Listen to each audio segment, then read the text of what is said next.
It's that time again. The time for a new signature module? Yes, but also the time where I look like an idiot.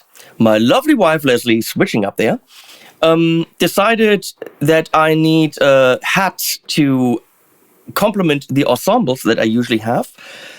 Problem is, and she knows that, I look like a complete idiot in hats. If the hats are then idiotic on top of that, wow. Case in point, sexy beast right here. Village idiot right there. So, and that means we move on to the new signature module. But is it a new module? Yes, it is, and no, it isn't. So here it is. It is the BE DLX. Okay, well, we all kind of know what that means. But do we? When the Synergy came out, the modules were simple. They had shared EQs and two gain knobbies, but it was really the same sound. There was a BE module and there was an HBE, the brown eye and the hairy brown eye. That's disgusting, Dave, and you should be ashamed of yourself. One of those. Dave is the man behind these, Mr. Friedman. I think I usually spell that with 2 N. I'm spelling it wrong. So, that meant if you had like something like the Syn 2 or the Syn 50 head, like I have, you were using the one slot for the BE, which is like a less gainy, modded Marshall sound, and then the HBE is all the gain you can possibly have and too much gain anyway. But then you have it blocked with all the, gains. Now, this makes a lot more sense. This is the BE in both channels if you wanted to, or the HBE in both channels, or a BE in an HBE. You can click back and forth. You can even throw in the SAT switch that doesn't get you Satriani sounds. That is, that's not funny. The hat makes me less funny. I'm also sick, sorry. Where was I? Yeah, it gets you even more saturation. This is all the saturation you could possibly have, and then some. Apparently, internally, there's something like a gain staging switch or something to get actually less of it, which is a good idea. So we're going to try that. And also a fatter bottom kind of a thing. I have a feeling that these are rather lean sounding, which is good. That's what you want in your mix. I would probably want to record them without the fat, but playing it feels a little bit, I want more oomph. And I haven't actually flicked it yet, that switch, but we will in the video. These modules are supposed to be hot swappable. There's actually a song called Hot Swappable by myself. Look it up. So we're going to find out. So we're going to play it stock as it comes. Now you finally have 2 full EQs. I have a feeling that if you roll back the volume on your guitar, there's kind of like a treble bleedy kind of a thing happening. It gets very spiky up there, so definitely a different reaction than I would assume, but it's kind of cool. So we're gonna start on the BE not saturated. Let's go 9 o'clock. I'm gonna primarily stay in channel 1. The channels should be the same. We will test that, of course, but that's what we're gonna do. And we're gonna go into a 412 Korean backloaded cab in the aux, as always. Today, I'm using this. All the elegance in the guitar, not in the player. This is a Crowdster 3. It's a dolphin-shaped Crowdster. I wanted to call it the Crowdfin, but Nick Huber didn't want that, so it's called the Crowdster 3. Made out of the top that we didn't use for my dolphin that they're still building. It's stunning, and then Leslie comes in and says, why is there a mountain on it? Apparently there's a mountain on it, and she called her Heidi. A dream guitar I've been waiting for many, many, many years. Not since I told Nick to build it, but since I ever saw a Nick Huber guitar, I wanted this. And now she's called Heidi. From the woman who gave me this hat. That tells you everything about our relationship. No inlays, open-geared tuners, flamed Okume body, flamed maple. This is a masterpiece of a guitar, and I think fitting for the module. So here we go. This would be a clean sound coming from the Tone King, just to give you an idea of the guitar.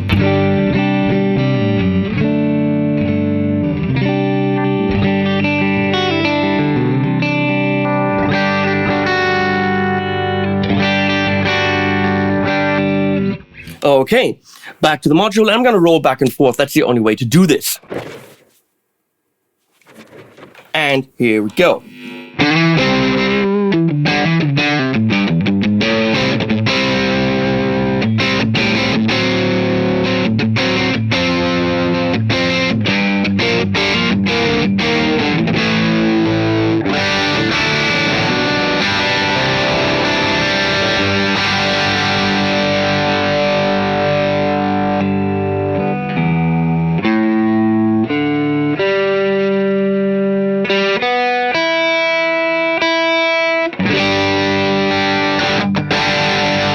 All here, not a lot in the low end.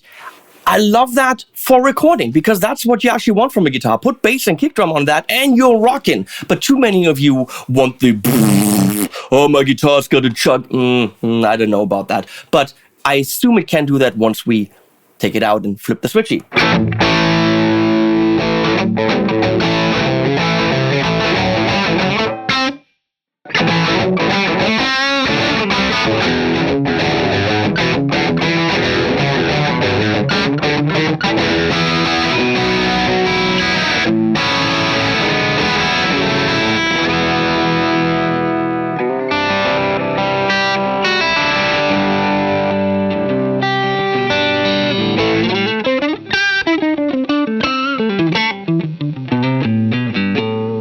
You hear once you roll back the volume, it gets very wiry, and the top end stays, and the bottom drops out even more.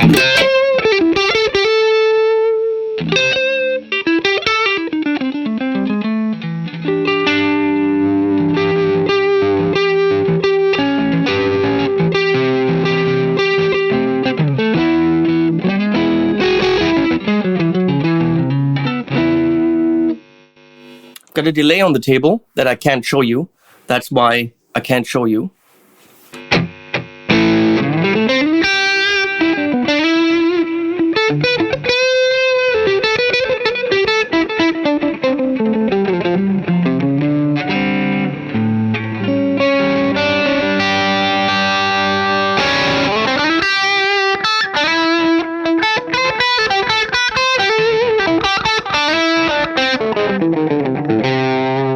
Let's right here go and click in saturation.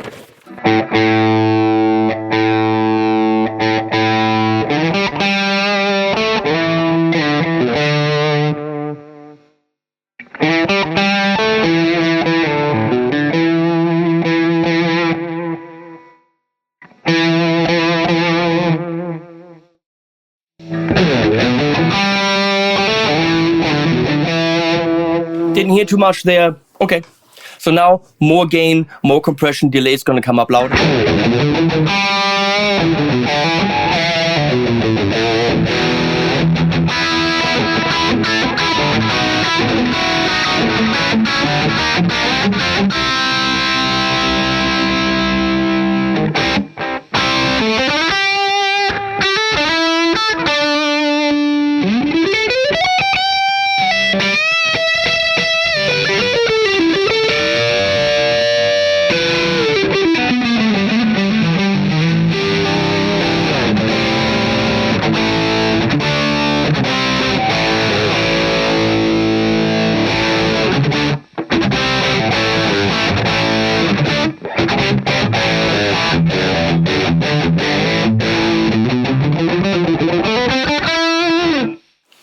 Already nice for leads, put a delay behind that, just, you know, get taken away by those sounds. So let's see.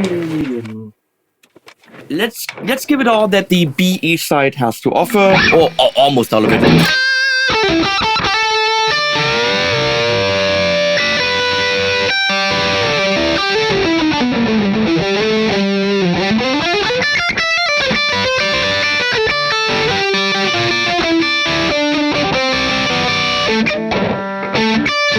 That hat looks ridiculous. I see myself in the wow.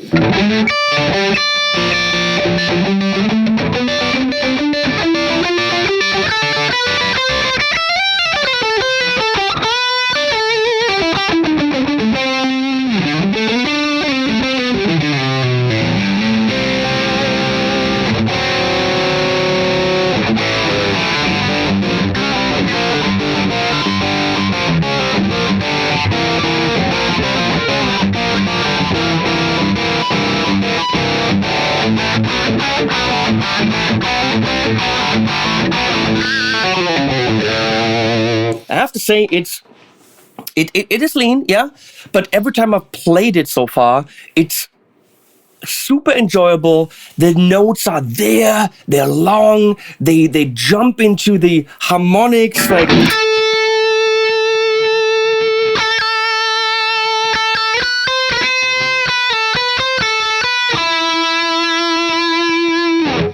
And that's not all the gain in any way. Let's play around with the EQ a bit.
That's the lead sound I've ever heard one. We are now in the HBE mode.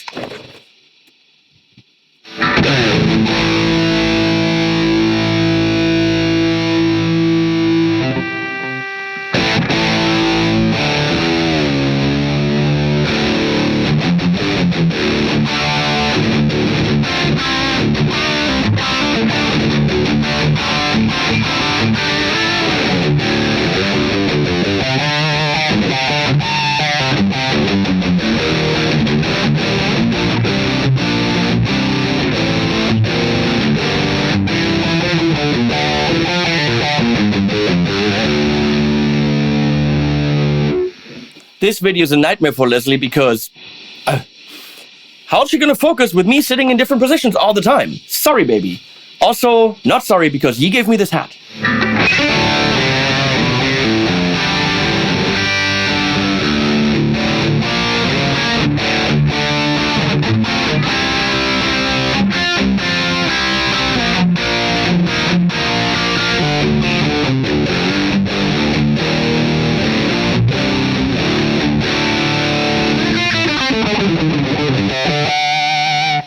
There is quite a bit of noise, even with the guitar turned down. You can hear it. That's high gain for you. What else are you gonna do? This is not the guitar now. This is what's coming out. Let's look at the switches. And what happens when I'm on the module and I take it out? You're supposed to be able to do that.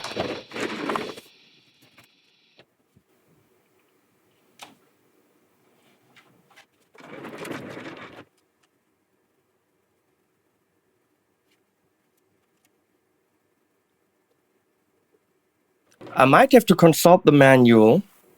There's a cathode selection switch like on all of them. Where are these switches that they talked about? Not here. Not there. I'll be right back.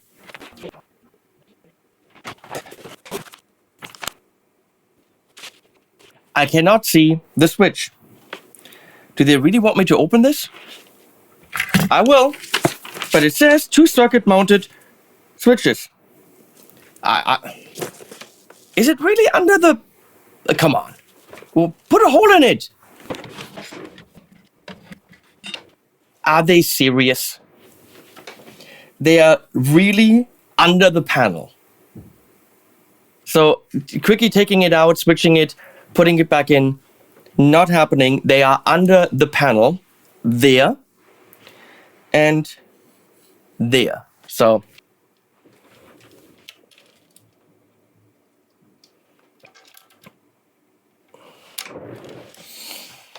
oh, Dave, Avi, I hate to be the bearer of bad news, but that's not clever. Because, yeah, but once this is mounted here, you literally can't get to it. So why not? I'm just throwing something out here. Why not have someone at the factory, which is a great factory, take a drill and put a drill hole here and there. This is metal. This takes about 20 seconds so that I can go in with a small screwdriver and switch it without taking that off. Modify this. I can modify it myself, but I mean, I find so far it was all yay, BE Deluxe. This feels... why? Sometimes I don't understand companies. I love these guys like my older brothers. They are amazing. But that's just weird. Gain structure. LG. That's probably low gain. And fat. I'm going to keep this... Can I keep this off? Is that even safe? I'm going to shove it in without it. That's probably... No, I can't do it. It's probably for shielding or something. 2 holes that take 20 seconds to drill into the standard chassis. 20-second work. 100% positive review. Now it's like, why? So we're back on the BE channel. And technically there should be sound. Here we go. I'm on half gain now, and you can clearly hear it's definitely, you know, less gain.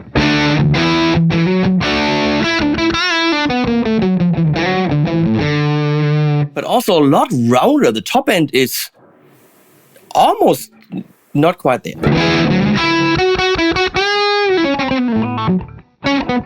Also gonna play.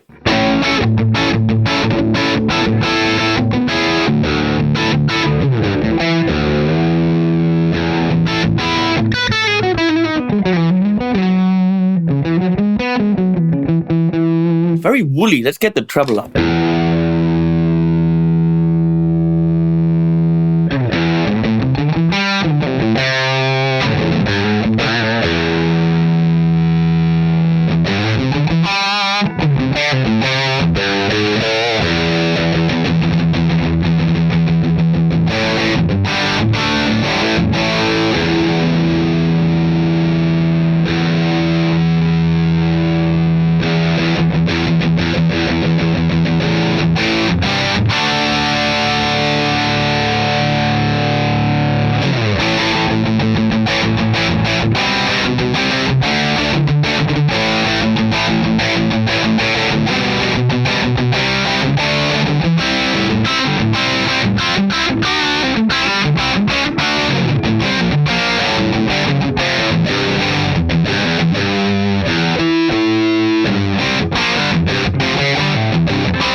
It's fatter, but there is a woodiness that I think now it takes away from the precision a bit.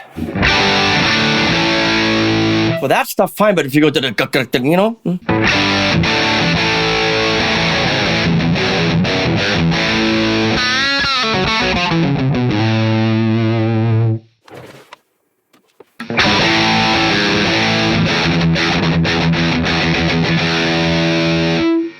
Back to HB.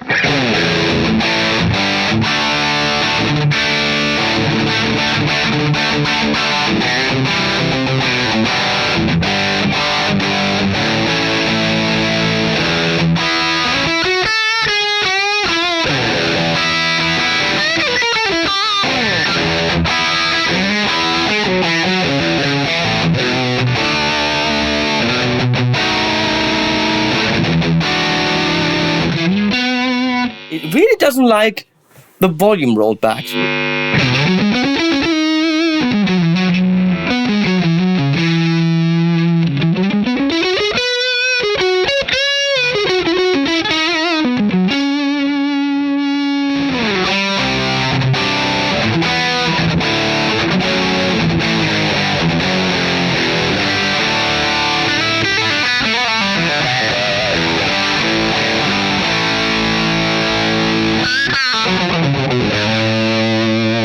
And obviously channel 2 is the same thing, and you can set it up differently.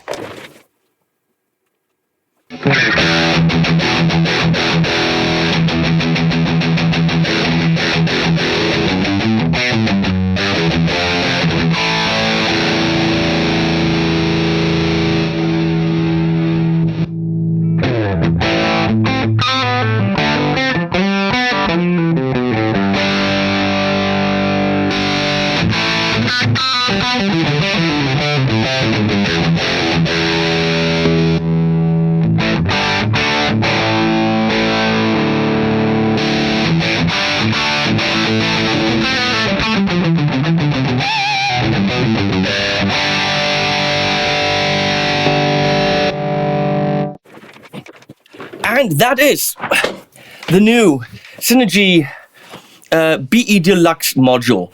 Personally, why would you get the BE with the shared EQ or the HBE with the shared EQ? Why waste 2 module slots for these 2 sounds if you can have it in one? I love the saturation switch. It's subtle, but it does its job. EQ works. You push the mids on one of these and you've got lead sounds for days. I do like the leanness, the leanity in the lower end. I wished the fat made it less woolly and just got you more bottom. Maybe that's not possible that with that kind of sound. It gets thicker, it gets fatter, but in a woolly kind of a little bit less defined way. The low gain switch that I have now, I'm torn because I can get quite low gain with the gain staging switch on the top end, and then I can get really gainy on the HBE setting. So I don't quite know how I would set it up. However, setting it up this way and then quickly taking it out and then this way, you saw was a problem because you had to open it up. So I recommend getting a metal drill and making 2 holes in that chassis, take it off, put 2 holes in the right spots, and then be able to switch it with a screwdriver. Do the job that they would have done. Now I know I'm going to get shit from Avi about this, and Dave's going to spit in my Coke. I hope Dave is coming to Gear Street so that he can spit in my Coke. I love these guys, but why? Why? Who would have thought that taking the thing off to get to an internal switch is a good idea? I don't know. That's really the only gripe I have. The sounds are there. It's rock and roll in a box, and now you've got rock and roll and then fucking rock and roll in a box. I'll put links below as always. Thanks for commissioning this video. Synergy people, you are awesome. Dave, you're awesome. You know this. I love you people.